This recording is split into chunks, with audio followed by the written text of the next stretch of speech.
हमारे YouTube channel सूत्रधार the dialogue के खास सेगमेंट खाली फोकट में एक बार फिर से आप सभी का स्वागत है। और हम 4 खाली फोकट एक बार फिर से हाजिर हैं आपके सामने एक और नए विषय पर चर्चा करने के लिए। आज का विषय गंभीर है, लेकिन चर्चा हमारी हल्की फुल्की रहेगी, उसी अंदाज में रहेगी जिसे हम खाली फोकट कहते हैं। विषय है उज्जैन के बड़नगर का एक वीडियो जो सोशल मीडिया पर वायरल हुआ। मुहर्रम के दौरान ये वीडियो चर्चा का विषय बन गया, क्योंकि इस वीडियो में कुछ लोग एक गाड़ी को क्रेन के सहारे 40 फीट ऊंचाई पर लटकाकर उसमें विस्फोट करते हैं और फिर अपनी मौजूदगी दर्ज कराने के लिए कहते हैं कि लो हम आ गए। इसी पर आज हम चर्चा करने वाले हैं। मेरे साथ वरिष्ठ साथी हमारे सीनियर्स यहाँ पर मौजूद हैं और बातचीत यही होगी, कानून व्यवस्था, प्रशासन की मौजूदगी और उसके बाद इस तरह की तस्वीर जो कि पहले भी हम देख चुके हैं सर, गजवाए हिंद की तस्वीर के रूप में जो वीडियो सोशल मीडिया पर पहले भी जय। इसमें सबसे खास है वो मैसेज जो लिखा हुआ है ले फिर आ गया।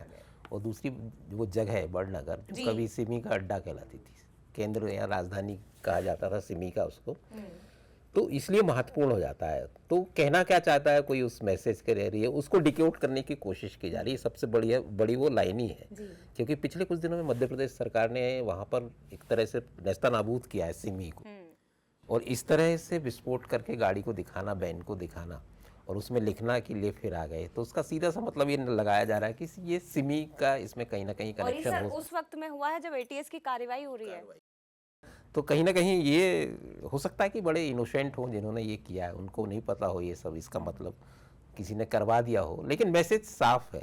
अगर हम डिकोड करें उसको, और पुलिस भी इसी दिशा में निश्चित रूप से काम कर रही होगी कि इसमें सिमी कोई मैसेज देने की कोशिश कर रहा है क्या। लेकिन इसमें सबसे बड़ी बात है जया कि इसको किसी समुदाय से नहीं जोड़ना चाहिए क्योंकि ये कोशिश वही होती है। अगर हम समुदाय से जोड़ देंगे जैसा कि सोशल मीडिया में चल रहा है, तो फिर वही करेंगे हम जो वो चाहते हैं, जो आतंकी संगठन या जो इस तरह का मैसेज देने की कोशिश करते हैं। क्योंकि देखिए हमारे देश में इस तरह के जो है ना धार्मिक आयोजन हो, चाहे कोई भी रीति रिवाज से जुड़ी हुई चीज़ें आजकल शक्ति प्रदर्शन का एक माध्यम बन गई हैं, चाहे हिंदू हो, चाहे मुसलमान हो, चाहे कोई भी धर्म हो। सही है। तो ये इस पे बड़ा ध्यान रखना होगा कि ये मैसेज जैसा वो फैलाना चाहते वैसा ना फैले, और निश्चित रूप से ये कानून व्यवस्था का ही मसला रहे। इसमें जांच कानून व्यवस्था के की लाइन पर ही हो, इसे धर्म से ना जोड़ा। लेकिन शैलेन जी, हमारे यहाँ ऐसा होता नहीं। इस तरह का जब भी मसला आता है तो वो दो ध्रुवों में बढ़ता है और वो राजनीति का मुद्दा बनता है, जैसा कि मध्य प्रदेश में भी बन गया है और आगे ये और बढ़ेगा। लेकिन इसमें जो सामाजिक भूमिका है, जो जिस भी समाज के लोग थे, जो भी प्रतिनिधि थे, उनकी भूमिका ज़्यादा बड़ी होती है कि उन लोगों की मौजूदगी में एक धर्म के धार्मिक आयोजन में इस तरह की चीज़ होना बहुत बड़े संकेत हैं। इसको राजनीतिक व्यवस्था से अलग, इसको अपने कानून व्यवस्था के लेकिन ये खाली फोकट वाली बात है ना, जो लोग हैं वो खाली फोकट है। हाँ, वो खाली फोकट है ना, वो खाली फोकट थे, वो खाली फोकट आप देखिए सिर्फ इस बात पर हो गया एक अडान और सरजिल दो वहाँ के अखाड़े हैं, उन दोनों के बीच में कंपटीशन चलता रहता है। क्योंकि उस क्षेत्र को मैंने कवर किया लगातार, लंबे समय तक मैं रहा हूँ। और जो महिदपुर है, जो आप कह रहे थे, सिमी का गढ़ महिदपुर है, महिदपुर और नागदा, और महिदपुर से बड़नगर, नागदा, ये तीनों लगे हुए 50-55 किलोमीटर के दायरे में आप अलग अलग रोडों से जाएंगे। पर महिदपुर जैसा आप कह रहे थे वो इसलिए हो जाता है कि ये वही है जो सिमी का गढ़ है, ये वही है जहां से जब भी देश के भीतर कोई ऐसी घटती तो जरूर कनेक्शन निकलता है। और हमेशा उन्हील, महिदपुर और नागदा, तीन जो है वो गढ़ है जहां से हमेशा कुछ ना कुछ निकलता रहता। पर ये जो पूरा सिस्टम बना था, ये वास्तविकता है जो अभी मेरी बात हुई, तो ये है कि वो खाली फोकट ही थे और उन्होंने सोचा एक दूसरे को नीचा दिखाने के लिए कुछ बड़ा कर लिया जाए।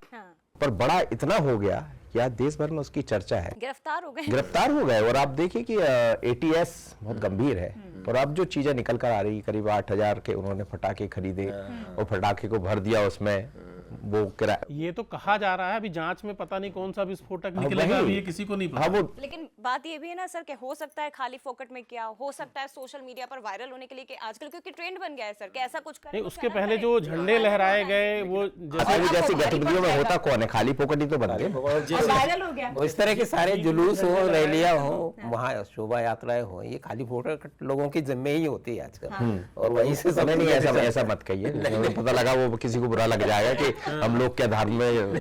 हाँ, बोले ये खाली फोकट बैठ के यार धर्म की बात कर रहे हैं, और ये इनका होना भी बहुत जरूरी, किसी भी धर्म के हो, वो चाहे मुहर्रम की बात करें, हमारे धर्मों की बात करें, तो वो सब निकलना चाहिए। लेकिन मुझे लगता है कि काम ऐसे मत करिए जिसमें खाली फोकट का संदेश जाए।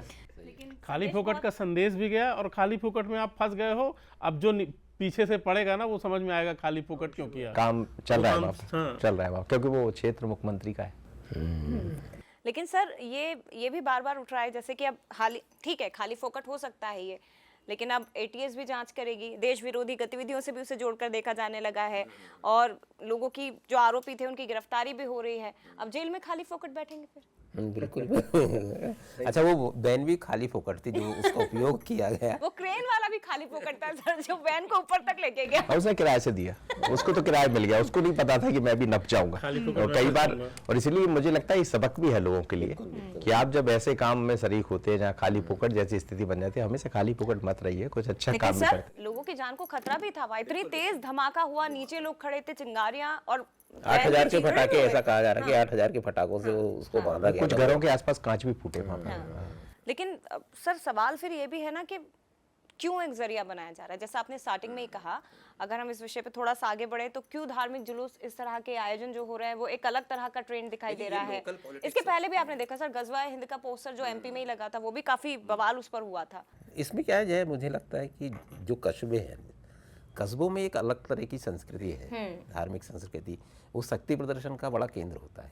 क्योंकि वहाँ पर एक तो लोग खाली फोकट है, मैं मतलब किसी की भावना, मनोज जी की भावना को टेस्ट, तो क्या होता है कि वो एक प्रदर्शन का वो हो जाता है जरिया, और लोगों को जोड़ने का जरिया हो जाता है, और उसमें फिर धर्म जुड़ जाता है, और फिर व्हाट्सएप यूनिवर्सिटी के लोग आ जाते हैं जो तरह तरह के नैरेटिव सेट होते हैं, तो उनका असर कस्बों में ज़्यादा होता है, क्योंकि बड़े शहरों में उतना असर नहीं होता और आदमी इस तरह की गतिविधियों में संदेह। और जब से सोशल मीडिया आया तो फिर वीडियो बहुत, एग्जैक्टली सर, वो वायरल हो गया। आप देखिए कल कितने जल्दी वो आया। सनातन परंपरा में कहा जाता है कि धारते इति धर्म, जो धारण किया जा सके वो धर्म है।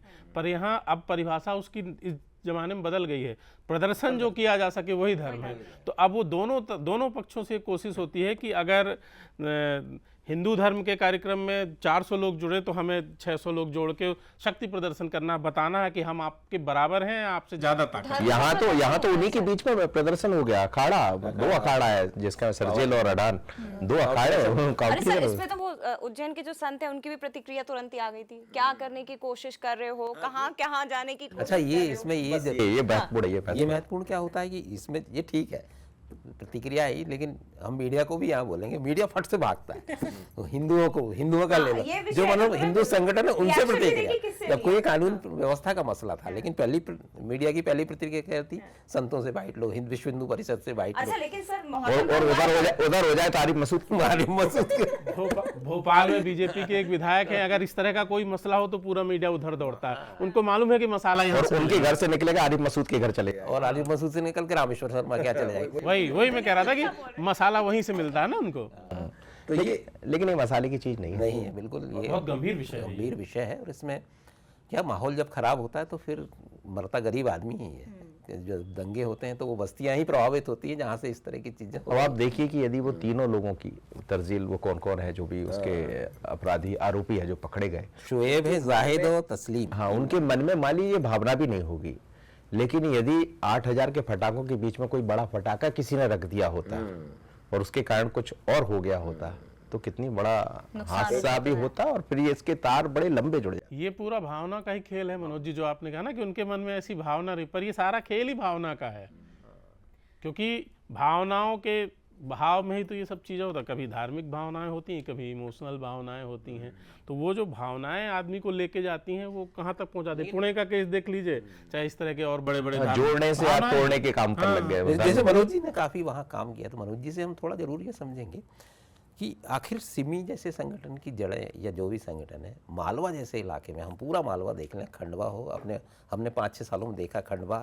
खरगोन, बुरहानपुर, फिर उज्जैन से लेकर वो पूरा बेल्ट मालवा निमाड़ का, इधर ऐसा क्या है कि या इसकी भौगोलिक परिस्थिति ऐसी है या धार्मिक जो डेमोग्राफी है वो वैसी है, क्या वजह है कि इस तरह की चीजें होती हैं? देखिए, एक तो बहुत क्लियर है कि नागदा, महिदपुर, यहाँ जो एक वर्ग है उसकी संख्या काफी है, और वहाँ के जो युवा, ऐसा कहा जाता है कि जो युवा होते हैं वो बड़े अलग तरह के होते हैं, और जो शूटर है, जिन्हें शूटर के रूप में इस्तेमाल किया। आप देखिए, जब भी मुंबई में भी कोई कांड होता है तो वहाँ के एक शूटर पकड़े जाते हैं, तो कहते हैं कि वो बड़े माहिर है उसके, और जिसके कारण फिर कई बार जब आपको ऐसे लड़के वहां से मिलने लगते हैं तो वो जोड़ने का काम करने लगते हैं। जिस सिमी की आप बात कर रहे हैं, तो ये बर्फ की आग कैसे बुझेगी? वो आप देखिए, सिमी का जो करता धरता था कमरुद्दीन, उसने जब यूनिवर्सिटी से इसका किया, जो थीसिस लिखी, तो ये आग कब बुझेगी कश्मीर पर लिखी थी। वो मेरे पास रखी हुई कॉपी आज भी रखी है, वो कॉपी मेरे पास रखी है जो कमरुद्दीन ने लिखी। तो सोच देखिए आप कि विचार तो कश्मीर से उन्होंने जोड़ा था। तो वो जो पूरा वहाँ का परिदृश्य का है, या वहाँ की उस क्षेत्र का एक वो का है, पानी का है, जो तासीर का है, जिसको ठीक शब्द आपने कहा, तो मुझे लगता है तासीर का असर है, लेकिन बहुत गंभीर है। और सर वो भी तो आप देखिए कि वहां पर जो पुलिस थी वो उस समय खाली फोकट थी, काम पर कब लगी जब वीडियो वायरल हो गया, जबकि उसी टाइम पे वहीं पे मौजूद थी पुलिस। प्रशासन का कहना है कि उनकी इजाजत सिर्फ जुलूस की थी और फूल मालाएं बरसाने की थी। लेकिन उनके सामने तो सर गाड़ी लेकिन ऊपर मनोज गई जी ने होगी जो ना। बात आग वाली उठाई ना कि ये आग कब बुझेगी, जो कमरुद्दीन ने लिखा, अब ये जो आग लगी है ना गाड़ी में, अब ये जो भड़केगी ना तो बहुतों की आग जलेगी इसमें। तो ये आग लगाने की आदत है वहाँ के लोगों को, ध्रुवीकरण करने की कोशिश है। हाँ बिल्कुल वही है। हाँ, लेकिन सर ये मसला गंभीर है, ये बात हम कह रहे हैं, इसे धार्मिक तौर पर नहीं देखा जाना चाहिए। विषय गंभीर है, प्रशासन के लिहाज से भी, सुरक्षा के लिहाज से भी, कानून व्यवस्था के लिहाज से भी, और इस दिशा में जांच हो रही है, होनी भी चाहिए। हो सकता है मजाक मस्ती में ये हुआ हो सकता है कि कुछ नया करना है मुहर्रम पर इसलिए भी किया गया हो, लेकिन ये भारी पड़ गया और ये मुश्किलें भी खड़ी कर सकता है। लेकिन वो जो दूसरी आशंका जताई जा रही है उससे भी इनकार नहीं है। अभी किसी से मालवा में यदि कोई ऐसी घटना घटित हुई है तो उससे इनकार नहीं किया जाए। एजेंसियां इसको लेकर गंभीर होगी बिल्कुल, और मुझे लगता है कि दिल्ली तक एजेंसी बड़ी गंभीर हो गई होगी। ठीक है, तो फिलहाल खाली फोकट जो वो लोग थे उन्होंने कांड कर दिया, अब उस पर हम चर्चा कर रहे हैं 4 खाली फोकट बैठकर। चर्चा गंभीर विषय पर थी, हल्के फुल्के अंदाज में थी, और उम्मीद है कि आप इसे समझेंगे भी, इस विषय को भी समझेंगे। लेकिन कानून व्यवस्था का ध्यान रखना सभी के लिए बहुत ज़्यादा ज़रूरी है, क्योंकि हम उसी समाज में रहते हैं जहां ये घटनाएं हो रही हैं। इसी के साथ हमें फिलहाल दीजिए इजाज़त, बने रहिए हमारे YouTube चैनल के साथ और देखते रहिए, लगातार इसे आगे बढ़ाते रहिए। सब्सक्राइब भी करिए और पसंद भी करिए।